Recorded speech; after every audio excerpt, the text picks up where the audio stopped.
if the technological world we are building is not merely advancing us, but revealing something to us?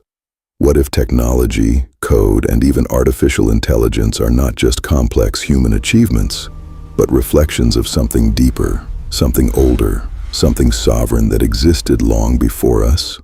We live in a time where man increasingly believes he is becoming a better and more advanced creator. We design systems that process information. We train intelligence to recognize patterns. We write code that behaves, decides, and responds with an appearance of awareness. And yet, every system we build tells us something grand. Because every system requires structure. It requires rules that govern its behavior. It requires boundaries that define what it can and cannot do. And ultimately, it requires a designer. Code does not write itself. Order does not emerge from confusion without constraint. Information does not organize itself into meaningful, functional systems without direction. These are not philosophical statements. They are observable realities. Now look closer, not at machines, but at yourself. Your body is not simply matter. It is a layered information system of staggering complexity. DNA is not just a chemical strand.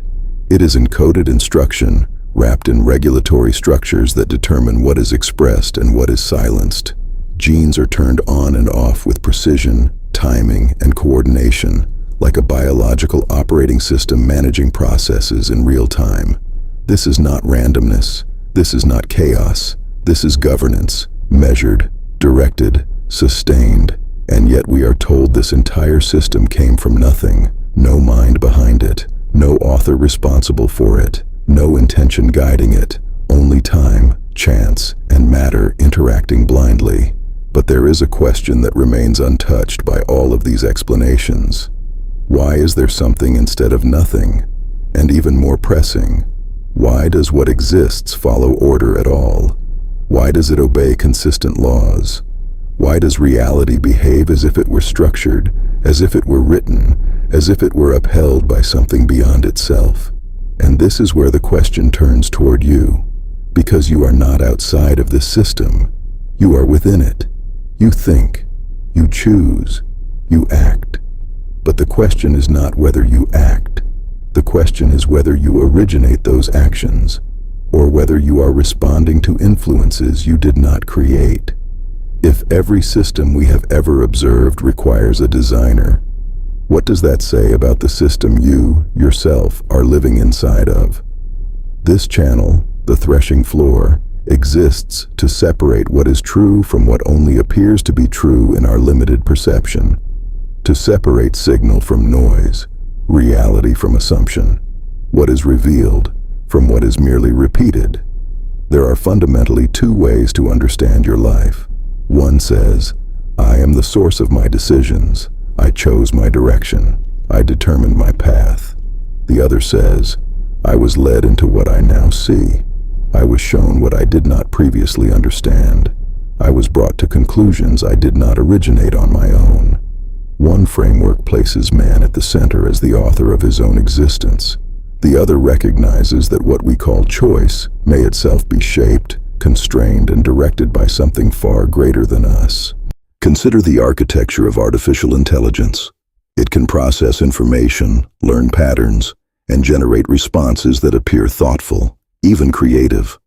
But did it choose its own origination point? Does it choose its own model or design, its very nature? It operates entirely within the boundaries established by its designer. It cannot step outside its architecture to redefine itself. Now, while both we and the machines may shift and adapt, and on the surface appear to write our own code, and certainly produce outcomes not explicitly programmed or that equate to the same operational levels of our designer, yet all adaptation operates within constraints that were never self-originated. Our systems did not choose to exist, and we did not define the rules that allow us to learn. The environments in which we operate were not established by us, and in our limited perception, we may feel as though we are expanding, but we expand within a framework we did not create. So the question becomes unavoidable. What if we are not as independent as we assume? What if our thoughts, our responses, even our sense of choice operate within a framework we did not design? What if the greatest deception ever handed to mankind was not ignorance, but misplaced authorship?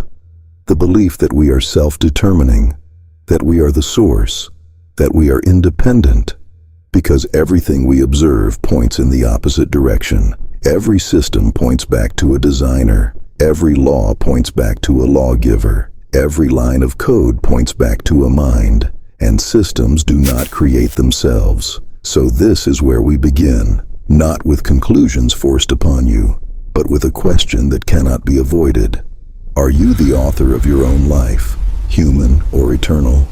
Or are you part of something that was written before this world ever existed? Welcome to the threshing floor.